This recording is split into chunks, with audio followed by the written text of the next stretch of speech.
नमस्कार दोस्तों, इन दोनों की तो लंका लग गई। वैसे माफ कीजिए, कभी मैं अपने वीडियो में ऐसे शब्दों का इस्तेमाल नहीं करता हूं, लेकिन जब अमेरिका जैसे सुपर पावर्ड देश का राष्ट्रपति ईरान जैसे देश को पागलों का देश कहने लगे, क्रेजी बास्टर्ड जैसे शब्दों का इस्तेमाल करके अपने सन की होने का सबूत देने लगे, तो एक पत्रकार होने के नाते इतनी छूट तो मैं अपने दर्शकों से ले ही सकता हूं। इस वीडियो में मैं आपको ट्रंप और नेतन्याहू की आपराधिक साठगांठ की ऐसी कहानी सुनाने जा रहा हूं कि सुनकर भी आपको आसानी से यकीन नहीं होगा। सुनकर और सोचकर आप हैरान हो जाएंगे कि ट्रंप और नेतन्याहू ने मिलकर ईरान के लीडर्स की हत्या से लेकर तख्ता पलट की कितनी खतरनाक प्लानिंग की थी। इजराइल और अमेरिका के टॉप लीडर्स, टॉप कमांडर्स और टॉप इंटेलिजेंस ऑफिसर्स को इस प्लानिंग में शामिल किया गया था। जंग शुरू होने के पहले ही दिन ईरान के सुप्रीम लीडर की हत्या के बाद अमेरिका और इजराइल ने सोचा था कि ईरान बस 2-4 दिनों में टूटकर बिखरने ही वाला है, फिर वही होगा जो हमने प्लान किया है। अपने प्रेजेंटेशन में सब कुछ तय किया है, लेकिन सब उल्टा पड़ गया। 39 दिनों तक चली जंग का वो नतीजा निकला जिसके बाद ये दोनों अपने महलों में बैठकर अपना माथा पीट रहे होंगे। ट्रंप नेतन्याहू को कोस रहे होंगे और नेतन्याहू अपने मोसाद चीफ को, जिन्होंने नेतन्याहू को भरोसा दिया था कि ईरान के सुप्रीम लीडर को मारते ही ईरान घुटनों के बल आ जाएगा और वहां सब कुछ बिखर जाएगा, फिर वही होगा जैसा हम चाहते हैं। ईरान ने दोनों की लंका लगा दी। न्यूयॉर्क टाइम्स में छपी एक लंबी रिपोर्ट में बताया गया है कि नेतन्याहू ने व्हाइट हाउस में ट्रंप को बाकायदा एक प्रेजेंटेशन के जरिए यकीन दिलाया था कि अगर उनकी प्लानिंग के हिसाब से अमेरिका और इजराइल ज्वाइंट ऑपरेशन करे और ईरान में खामेनेई को मार दे तो रिजीम चेंज किया जा सकता है और वहां उनके मुताबिक सरकार बन सकती है, और वही हो सकता है, वही होगा जो अमेरिका और इजराइल चाहेगा। 7 अप्रैल को एनवाईटी में छपी सनसनीखेज report how Trump took the US to war with Iran आंखें खोल देने वाली है। एकदम हॉलीवुड की किसी फिल्म की तरह लिखी गई ये कहानी न्यूयॉर्क टाइम्स के रिपोर्टर जोनाथन स्वान और मैगी हैबरमैन की आने वाली किताब regime change inside the imperial presidency of Trump के लिए लिखी गई रिपोर्टिंग पर आधारित है। ये रियल स्टोरी कुछ ऐसे शुरू होती है। गौर से सुनिए, समझने की कोशिश कीजिए कितनी बड़ी साजिश रची गई, और साजिशकर्ता नेतन्याहू और ट्रंप। 11 फरवरी की सुबह 11 बजे से ठीक पहले प्रधानमंत्री बेंजामिन नेतन्याहू की काली एसयूवी व्हाइट हाउस पहुंचती है। इजराइल के प्रधानमंत्री कई महीनों से अमेरिका को ईरान पर बड़ा हमला करने के लिए मनाने की कोशिश कर रहे थे। नेतन्याहू को बिना किसी शोर शराबे के अंदर ले जाया गया, रिपोर्टर्स की नजरों से दूर। सबसे पहले कैबिनेट रूम में इकट्ठा हुए, फिर नेतन्याहू नीचे सिचुएशन रूम में गए। वहां राष्ट्रपति ट्रंप और उनकी टीम के लिए ईरान पर एक बेहद गोपनीय प्रेजेंटेशन होने वाला था। विदेशी नेताओं के साथ आमने सामने की बैठकें यहां बहुत कम होती हैं। ट्रंप कमरे में आए और अपनी यूजुअल सीट पर नहीं बैठे, बल्कि दीवार पर लगी बड़ी स्क्रीन की तरफ मुंह करके टेबल के एक तरफ बैठ गए। नेतन्याहू उनके बगल में सामने बैठे। पीछे की स्क्रीन पर मोसाद के चीफ डेविड बार्निया और इजरायली सैन्य अधिकारी दिख रहे थे। नेतन्याहू को देखकर ऐसा लग रहा था जैसे वो अपनी पूरी कमांड टीम के साथ बैठे हों। White house chief of staff सूजी वाइल्स टेबल के दूसरे छोर पर थी। विदेश मंत्री मार्को रूबियो अपनी जगह पर बैठे थे। डिफेंस सेक्रेटरी पीट हेग्सेथ और ज्वाइंट चीफ्स के चेयरमैन जनरल डैन कैन एक तरफ बैठे थे। उनके साथ CIA डायरेक्टर जॉन रेडक्लिफ भी थे। ट्रंप के दामाद जेरेड कुशनर और ईरानियों से संपर्क में रहने वाले उनके स्पेशल एनवॉय स्टीव विटकॉफ भी इस बैठक में शामिल थे। इस मीटिंग में जानबूझकर इतने कम लोगों को बुलाया गया ताकि खबर बाहर लीक न हो। वहां मौजूद लोगों के अलावा बड़े बड़े मिनिस्टर्स और बड़े बड़े अधिकारियों को पता नहीं था कि ऐसी कोई बैठक हो रही है। वाइस प्रेसिडेंट JD वांस अजरबैजान में थे और इतनी जल्दी में बैठक बुलाई गई कि वो वापस नहीं लौट पाए और उस बैठक में शामिल नहीं हो पाए। नेतन्याहू ने अगले दिन 1 घंटे में जो प्रेजेंटेशन दिया वो अमेरिका और इजराइल को मिडिल ईस्ट के सबसे बड़े इलाके में एक बड़े युद्ध की राह में धकेलने वाला था। इस बैठक के बाद कई दिनों तक व्हाइट हाउस में चर्चाएं होती रही। ट्रंप ने इन चर्चाओं में अपने विकल्पों और जोखिमों को तौला और आखिरकार इजराइल के साथ मिलकर ईरान पर हमला करने की हरी झंडी दे दी।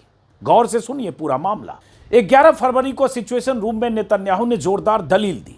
उन्होंने कहा कि ईरान में रिजीम चेंज करने का समय आ गया है और अमेरिका इजराइल मिलकर इस्लामिक रिपब्लिक का अंत कर सकते हैं। उन्होंने ट्रंप को एक छोटा सा वीडियो दिखाया, वीडियो प्रेजेंटेशन, जिसमें ईरान की सरकार गिरने के बाद नए संभावित नेताओं का मोन्टाज था। उसमें रेजा पहलवी का भी नाम था, ईरान के आखिरी शाह के बेटे जो वाशिंगटन में रहते हैं और खुद को ईरान की सत्ता के दावेदार के तौर पर पेश करते रहते हैं। नेतन्याहू और उनकी टीम ने दावा किया कि जीत लगभग तय है। ईरान के मिसाइल कार्यक्रम को कुछ हफ्तों में खत्म किया जा सकता है। ईरान स्ट्रेट ऑफ हॉर्मुज बंद नहीं कर पाएगा। पड़ोसी देशों में अमेरिकी हितों पर हमले की संभावना भी बहुत कम है। मोसाद की खुफिया रिपोर्ट के मुताबिक ईरान की सड़कों पर बहुत से प्रदर्शन शुरू हो जाएंगे। इजरायली खुफिया एजेंसी मदद कर देगी और विद्रोह भड़का देगी। भारी बमबारी से ईरानी रिजीम को उखाड़ फेंकने में कामयाबी हासिल की जा सकती है। ईरान की रिजीम के सुप्रीम लीडर्स को टारगेट किया जा सकता है। इसके अलावा इराक से ईरानी कुर्द लड़ाके सीमा पार करके जमीन पर मोर्चा खोल सकते हैं, जिससे ईरानी सेना चारों तरफ से फैल जाएगी और ईरानी रिजीम ढह जाएगी, कोलैप्स कर जाएगी। नेतन्याहू ने सब कुछ बहुत ही कॉन्फिडेंस के साथ एक सुर में बताया। मतलब नेतन्याहू की प्लानिंग का हिस्सा था खामेनेई की हत्या, सुप्रीम लीडर की हत्या। ट्रंप को यह सब पसंद आया। ट्रंप ने कहा, मुझे तो अच्छा लग रहा है। नेतन्याहू के लिए यह बात ग्रीन सिग्नल जैसी थी। बैठक से सिर्फ नेतन्याहू नहीं, ट्रंप के कई सलाहकार भी यही समझकर निकले कि प्रेसिडेंट ट्रंप मन लगभग बना चुके हैं। ट्रंप नेतन्याहू की सैन्य और खुफिया ताकत के वादों से बहुत प्रभावित दिख रहे थे। उसी दिन कैबिनेट रूम में नेतन्याहू ने अमेरिकियों का ध्यान ईरान के 86 साल के सुप्रीम लीडर अयतुल्ला अली खामेनेई की तरफ खींचा और कहा कि वह उनके लिए खतरा है। जब किसी ने जोखिमों के बारे में पूछा तो नेतन्याहू ने माना कि जोखिम है, लेकिन उनका मुख्य जो दलील थी उनकी ये थी कि हमला न करने का जोखिम हमला करने के जोखिम से ज़्यादा बड़ा है। अगर हम देर करेंगे तो ईरान अपने मिसाइल और न्यूक्लियर प्रोग्राम को मजबूत कर लेगा। अगले दिन 12 फरवरी को सिर्फ अमेरिकी अधिकारियों की फिर बैठक हुई। ट्रंप के आने के पहले 2 सीनियर इंटेलिजेंस अधिकारी ने ब्रीफिंग दी। उन्होंने नेतन्याहू के प्लान को 4 हिस्सों में बांटा। सुप्रीम लीडर अयतुल्ला खामेनेई को मारना, दूसरा ईरान की मिलिट्री ताकत को तोड़ना, और तीसरा ईरान के अंदर विद्रोह को भड़काना, और चौथा रिजीम चेंज करके किसी अपनी पसंद के लीडर को सत्ता सौंपना। अमेरिकी अधिकारियों ने कहा कि पहला और दूसरा हिस्सा तो मुमकिन है, लेकिन तीसरा और चौथा हिस्सा बेतुका है या हास्यास्पद है। खासकर कुर्दों के जमीन से हमला करने वाली बात हकीकत से कोसों दूर है। CIA डायरेक्टर जॉन रेडक्लिफ ने भी नेतन्याहू की रिजीम चेंज करने वाली थ्योरी को हास्यास्पद कहा। मार्को रूबियो ने सीधा कहा, यह बकवास है। अमेरिकी जनरल डेन कैन ने कहा कि सर, इजरायली हमेशा ओवरसेल करते हैं, अपने प्लानिंग पूरी ठीक से नहीं करते, लेकिन बेचते हैं। उन्हें पता है कि उन्हें हमारी ज़रूरत है, इसलिए वो इतना जोर लगा रहे हैं। मतलब ये ट्रंप को कहा गया कि इजरायल ऐसा चाहता है और अमेरिका को ट्रैप में ले रहा है, अमेरिका को इसमें इंगेज करना चाह रहा है। और यही आरोप लगातार ट्रंप पर अमेरिका में ट्रंप के विरोधी लगा रहे हैं कि लड़ाई तो इजरायल की थी, ईरान पर हमला तो इजरायल करना चाहता था। ईरान को एक तरह से उनके लीडर्स को मारना या उनके कमांडर्स को मारना या ईरान को सबक सिखाना या ईरान को जमींदोज करना, जो भी वो इजरायल चाहता था। उसकी लड़ाई में अमेरिका क्यों फंस गया? क्योंकि अमेरिका के कंधे का इस्तेमाल इजरायल ने किया या नेतन्याहू ने ट्रंप को इस लड़ाई में घसीट लिया और अमेरिका इस लड़ाई में फंस गया। वही इस प्लानिंग में NYT ने जो रिपोर्ट छापी है उससे भी यही पता चल रहा है। ट्रंप ने सुनकर कहा कि रिजीम उनकी समस्या है। हालांकि ट्रंप की बातों से क्लियर नहीं हुआ कि वो उनकी जब कह रहे तो इजरायली के लिए कह रहे थे या ईरानी को रेफर करके बात कर रहे थे। उनका फैसला मुख्य रूप से अयतुल्ला खामेनेई और ईरान के टॉप लीडर्स को मारने और ईरानी सेना को तोड़ने पर टिका था। आने वाले दिनों में चर्चाएं फिर जारी रही। हालांकि इस बीच जनरल केन ने बार बार यह चेतावनी दी कि ईरान पर बड़ा हमला अमेरिका के गोला बारूद के स्टॉक यानी इंटरसेप्टर्स को बुरी तरह से खत्म कर सकता है। स्ट्रेट ऑफ हॉर्मुज को खुला रखना भी मुश्किल होगा, लेकिन ट्रंप को लगता था कि युद्ध बहुत छोटा और तेज हो सकता है।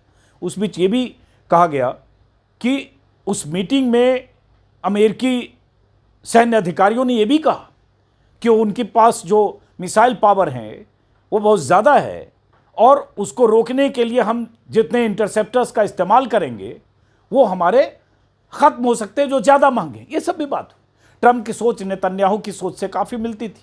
वो ईरान को बहुत खतरनाक दुश्मन मानते थे और 1979 से चले आ रहे इस्लामिक शासन को ख़त्म करने का मौका देख रहे थे। साथ ही ईरान ने 2020 में जनरल सुलेमानी की हत्या का बदला लेने के लिए ट्रंप को मारने की साजिश रची थी, ऐसा ट्रंप मानते थे, वो कहते थे। कैबिनेट में पीट हेग्सेथ युद्ध के सबसे बड़े समर्थक थे। मार्को रूबियो थोड़ी दुविधा में थे, लेकिन उन्होंने ट्रंप को मना नहीं किया। सूजी वाइल्स को भी चिंता थी, लेकिन वो सैन्य फैसले में आगे नहीं आई। सबसे ज्यादा इस ऑपरेशन के विरोध में उपराष्ट्रपति जेडी वैंस थे। पहली मीटिंग में थे नहीं, बाद में वो शामिल हुए। उन्होंने कहा कि ईरान के साथ पूरे तौर पर युद्ध संसाधनों की भारी बर्बादी और महंगा होगा। वो चाहते थे कि अगर कुछ करना ही है तो लिमिटेड अटैक हो, टोटल वार नहीं। उन्होंने ट्रंप को चेतावनी दी कि युद्ध क्षेत्र में अराजकता फैला सकता है, कई मौतें हो सकती है या बहुत मौतें हो सकती है और ट्रंप के अपने वोटर भी नाराज हो जाएंगे। फरवरी के आखिर में नई खुफिया जानकारी आई कि अयतुल्ला खामेनेई अपने टॉप अधिकारियों के साथ खुले में मीटिंग करने वाले हैं और ये हमला करने का सुनहरा मौका था। हालांकि ट्रंप अब भी हमले को लेकर बहुत आश्वस्त नहीं दिख रहे थे। उनका मानना था कि अगर तेहरान न्यूक्लियर वेपन बनाने का रास्ता बंद कर दे तो बात हो सकती है। हालांकि उनके कई एडवाइजर्स के मुताबिक प्रेसिडेंट ट्रंप ने हफ्तों पहले ही अपना मन बना लिया था, बस उन्होंने अभी एग्जैक्ट टाइमिंग तय नहीं की थी। उधर नेतन्याहू उन्हें बार बार तेजी से आगे बढ़ने के लिए उकसा रहे थे। उसी हफ्ते जेरेड कुशनर, जो ट्रंप के दामाद भी हैं, और स्टीव विटकॉफ ने जेनेवा से ट्रंप को फोन किया। दोनों ओमान और स्विट्जरलैंड में ईरानी अधिकारियों के साथ 3 दौर की बातचीत कर चुके थे। इस बीच उन्होंने ईरान को बड़ा ऑफर भी दिया, उनके न्यूक्लियर प्रोग्राम के लिए life time free nuclear fuel देने का ऑफर किया। इसका मकसद था यह देखना कि तेहरान का यूरेनियम किस हद तक एनरिच्ड हो गया है और वाकई बिजली बनाने के लिए है या फिर बम बनाने की क्षमता के लिए। ईरानियों ने सीधा ऑफर ठुकरा दिया। उन्होंने कहा यह उनकी गरिमा पर हमला है।